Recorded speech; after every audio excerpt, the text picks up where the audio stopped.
Number 1. The Colosseum.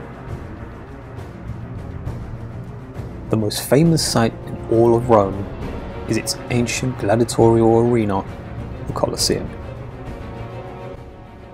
Also known as the Flavian Amphitheatre or Flavian Amphitheatre, the 2,000-year-old structure once held up to 50,000 spectators. As the site of epic gladiator battles, roaring crowds, jeering emperors, the historic atmosphere of this bloody arena was palpable. So no trip to the capital would be complete without visiting, and to discover what life might have been like in ancient Rome. Don't forget, a standard ticket costs roughly 16 euros. Full experience is around 22. That will show the Roman Forum and other attractions later on this video.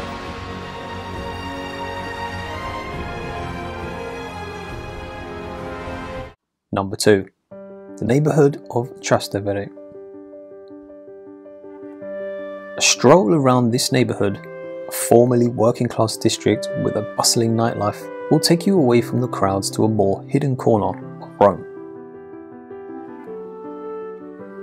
With its old world, cobbled lanes and chilled vibe, it's one of Rome's most interesting neighbourhoods, and really photogenic, and largely car-free.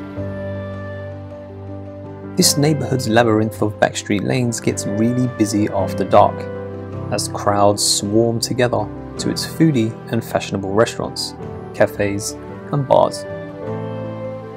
It's a great neighbourhood for nightlife, and especially to get a real feel of Rome. Number 3. Castel Santangelo. The Castel Santangelo is an instantly recognizable fortress on the banks of the Tiber or Tiber River. Constructed by Emperor Hadrian in the 2nd century as a mausoleum for himself and his family.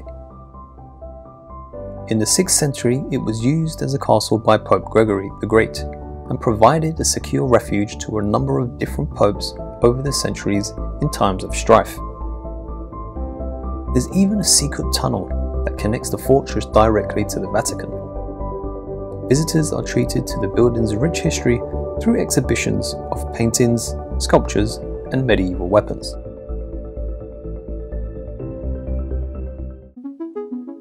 Number 4. The Pantheon. The best preserved monument of Roman antiquity is remarkably intact for its 2,000 years. This is despite the fact that Pope Gregory III removed the gilded bronze roof tiles, and as the Italians would say, Papa Urbano VIII ordered its bronze roof stripped and melted down to cast a canopy over the altar in St. Peters, and the cannons for Castel Santangelo. The Pantheon was rebuilt after damage by fire in AD 80, and resulting brickwork shows the extraordinarily high technical mastery of Roman builders. Just remember, the Pantheon is open between 9 AM to 7 PM.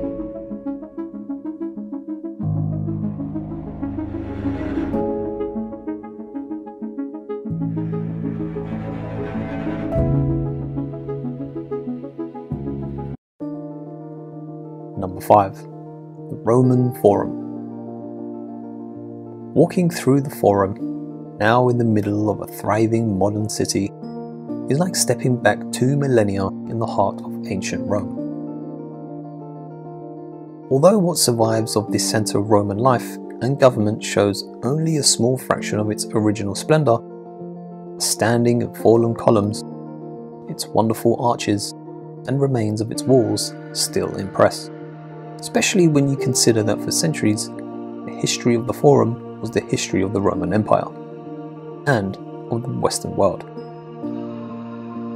Entry to the Roman Forum is no longer free, and is covered by the single Colosseum ticket that grants access to the Colosseum.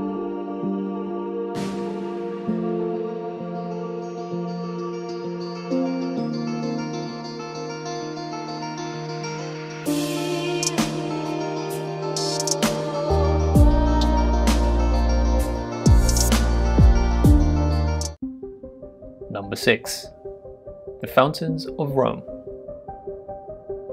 When you reach the Italian capital, you'll be overwhelmed with architectural wonders, from the ancient grandeur of the Colosseum to the classical beauty of the Pantheon.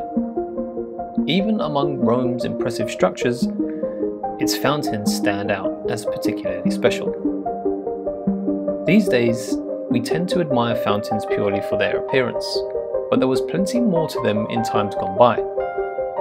In the days of ancient Rome, they were the ultimate endpoint for the famous aqueducts, masterpieces of engineering which brought clean water to the city from many miles away.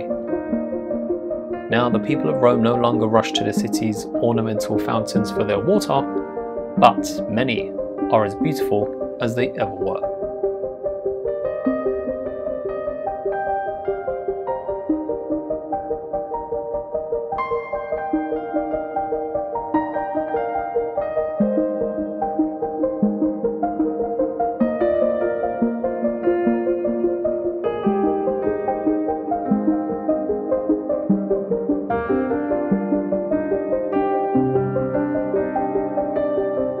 Number 7.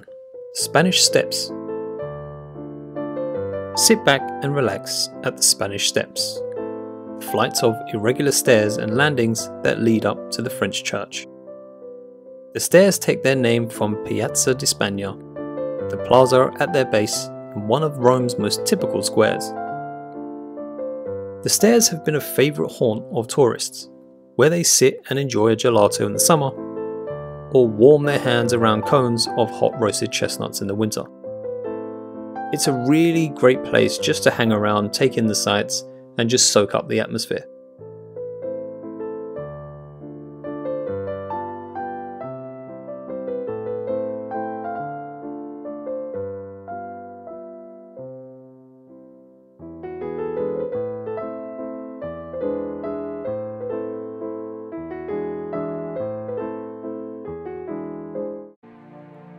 Number 8.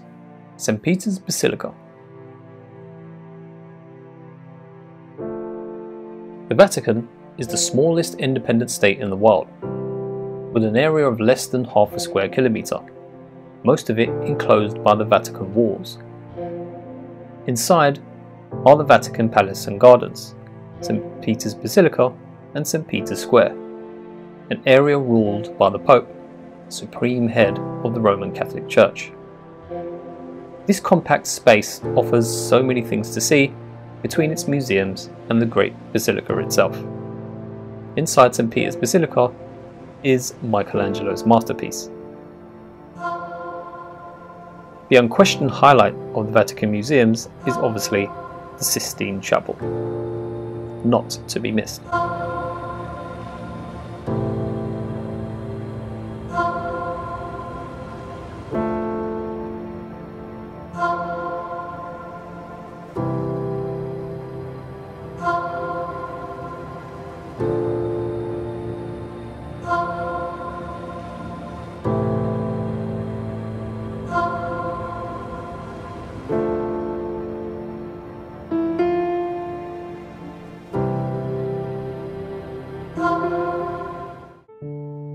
Number 9. Orvieto.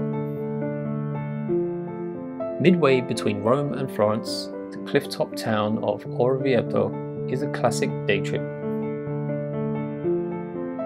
Its beautiful medieval lanes are a joy to explore, but there are plenty of fine restaurants for you to try. But what makes this visit so special is its magnificent cathedral, one of Italy's great Gothic churches. The zebra-striped Duomo is spectacular on the inside and out.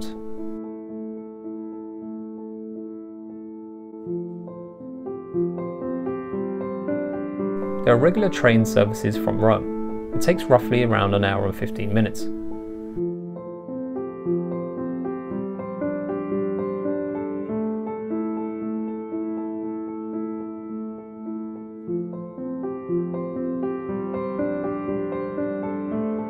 Number 10. Tivoli.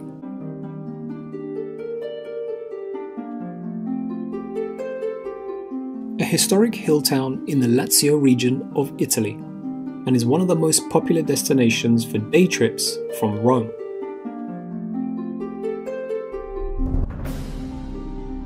Tivoli's two most famous tourist attractions are the magnificent gardens of Villa d'Este and the extensive ruins of Hadrian's Villa. This ancient town is among the popular travel destinations in Rome because of its nice atmosphere and fine weather. Now, the cool weather can be attributed to the town's location, as it's built on a hill and located near the river. It's one of the coolest parts of Rome, weather-wise, and a lot of locals and tourists love to visit the place, especially during summer, when the rest of Rome is experiencing its hot weather. Something to think about when next visiting Rome.